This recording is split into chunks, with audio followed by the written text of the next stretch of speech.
J'étais hier à une conférence sur les Gilets jaunes à la Fondation Jean Jaurès, près de Pigalle, près de la rue des Martyrs, et 9e.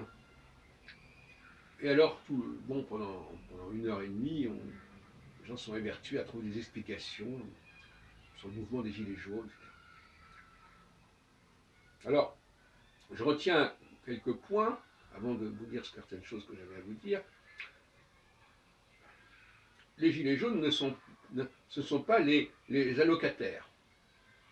Vous savez que récemment, j'ai parlé des allocataires. Ils ne sont pas des allocataires. Ce ne sont pas des gens qui reçoivent de l'argent de l'État. Ils ne gonflent pas le budget social de la France. Ils sont au-dessus. Voilà. Donc, d'ailleurs, on a l'impression qu'on avait trois stades, trois strates. Les allocataires, les gilets jaunes, ils sont au-dessus, et puis ceux qui ont quand même un salaire relativement élevé, qui eux ne sont pas gilets jaunes. Donc, les gilets jaunes, c'est un statut intermédiaire en fait, entre allocataires, sauf salariés, mais bon, alors quelle est la différence entre salariés et allocataires? C'est pas si évident que ça en réalité. Souvent les gens sont payés, on ne sait pas très bien pourquoi. Enfin bon, peu importe. Et puis ceux qui sont au-dessus de ce niveau-là. Donc ils ont c'est ce qu'on appelle les petits blancs. Ils sont intermédiaires entre les allocataires ou les immigrés qui font des travaux pénibles, etc., que personne ne veut faire, et puis ceux qui sont vraiment intégrés pleinement dans la société et qui ont une position assez stable. Alors, moi je voudrais analyser le discours des Gilets jaunes et ses contradictions. De toute façon, tout groupe a des contradictions, donc c'est pas spécialement contre les Gilets jaunes que j'en ai. Alors, ils veulent à la fois, si j'entends certains de leurs leaders, ils veulent avoir ce que les autres ont. Donc ils disent, c'est pas juste qu'on n'ait pas certains avantages que les autres ont. Ça correspond à peu près à ce que Marx appelait les petits bourgeois. Les gens qui sont entre deux strates sociales, qui veulent monter, qui veulent avoir ce qu'il y a au-dessus. Et puis en même temps, ils nous disent, ah mais de toute façon, nous, on n'arrive pas à boucler le mois. C'est notre argument.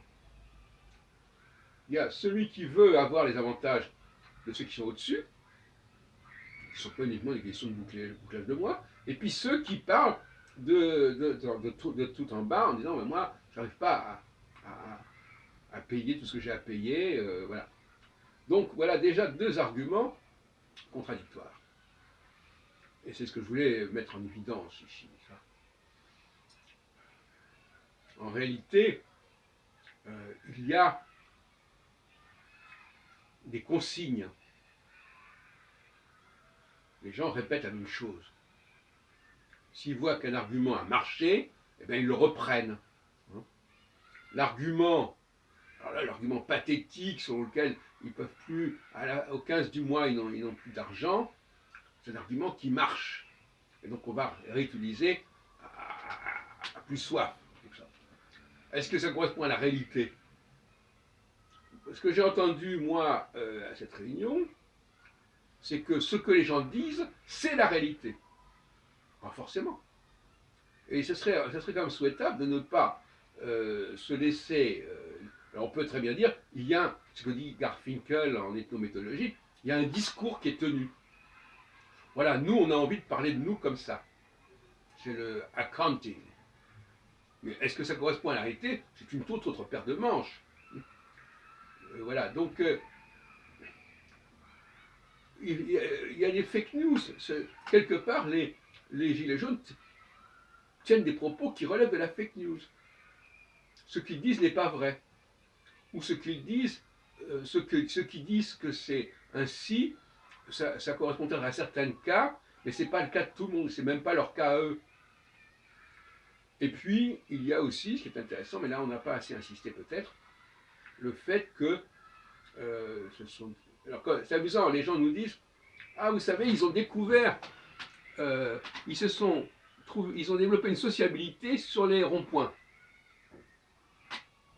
C'est surprenant. Pourquoi? C'est-à-dire qu'ils n'avaient pas de sociabilité avant. Mais cette sociabilité, qui en est responsable? C'est l'État qui est responsable du manque de sociabilité. Si des gens viennent s'installer quelque part et qui connaissent personne autour, et que personne ne connaît personne, eh ben, il n'y a pas de sociabilité.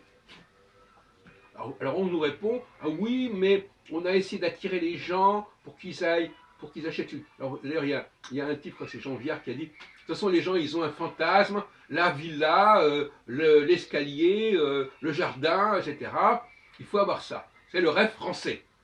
Et donc finalement, les gens qui ont voulu le rêve français, et puis après, ben, ils n'arrivent pas à payer, c'est excessif. Et surtout, c'est même pas la question d'avoir pas à payer, mais ils se retrouvent dans des endroits complètement isolés. Ils sont isolés. Et il faut qu'il y ait ce mouvement social pour que les gens commencent à socialiser. Mais c'est hallucinant. Ils n'avaient qu'à le faire avant. Et alors, paradoxalement, on nous a dit aussi que dans les milieux les plus pauvres, eh bien, il y a plus de solidarité. Les gens s'entraident. Et dans le milieu des gilets jaunes, qui correspond à celui des gilets jaunes, eh bien, ça ne fonctionne pas. En tout cas, ça n'a pas fonctionné jusqu'à présent. Donc il y a des conditions existentielles. Bon, et puis on nous dit aussi, oui, on a encouragé les gens à acheter du diesel, et puis maintenant on les taxe, etc. On leur dit que c'est pas bon, etc. Et puis en même temps on leur dit, finalement, oui, ce rêve de la petite villa, etc., est-ce que c'est vraiment une réussite? Et puis maintenant on leur dit, ben non, finalement, c'est peut-être pas une réussite. Non, mais c'est ce que j'ai entendu. Et en fin de compte, peut-être qu'il vaut mieux vivre dans la métropole, parce qu'on est moins isolé, on est moins loin de tout, et on est moins dépendant de la voiture, puisque la voiture, ça a été un élément déclenchant. Voilà mes impressions générales sur cette soirée Gilets jaunes à la cité Malesherbes.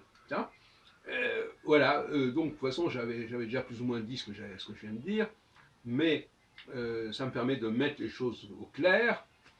Le mouvement des Gilets jaunes, alors est-ce qu'il est lié à une volonté, et ça c'est une question que je me pose, est-ce qu'il est lié à une volonté d'union nationale en quelque sorte?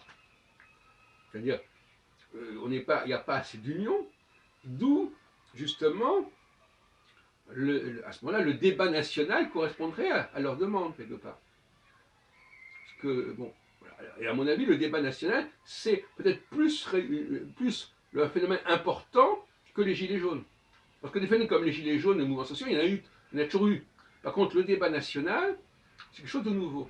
Et c'est ça, à mon avis, qui va rester au niveau des annales, c'est le débat national, les millions de présentations, les milliers d'heures passées à discuter. C'est ça qui va être intéressant, et pas les casseurs aux Champs-Élysées.